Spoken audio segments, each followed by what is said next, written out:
tayo na nato ang linya nga atong gilinyahan daan 2 inches na siya gikan sa sit o kana ang yang slanting 7 inches na tanan na fill allowance. So 6 inches na siya ang resulta na mo na standard opening sa babae. Sa lalaki po is 7 inches.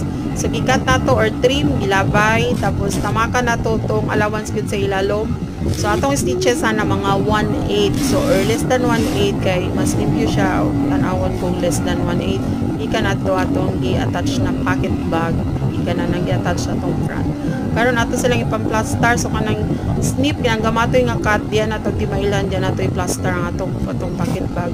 I-attach nato or ato silang i-join silang tulo ka edges ang nagi-flat naka-plaster. Karon plaster na pod. Oh. Pabali na to patahi para limpyo gud kayo pagkatahi ang pocket bag. So pwede raw dili na nato siya i-edger mas likon pa gid siya. So friends, seam siya pagkatahi. So una tahi ta sa ilalom. Sa ilalom ta una patahi lock cut para limpyo gud walay mga hanging threads pamutlon gyud ang mga naglabit-labit nga mga tanod. So ato dayong balyon. Pag nabali na, so plaster gamay.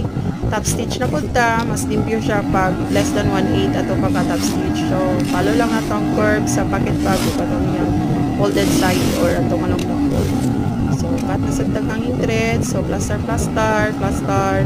So, itungod na to, nas itong tulo ka isit-sit ang pocket bag, tulo na yun siya, tulo. So, ato na sa tamakan. Tayaan lang nga walay lock para ma-plaster lang yun siya.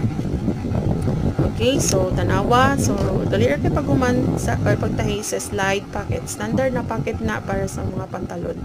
So, that's all guys. Thank you for watching.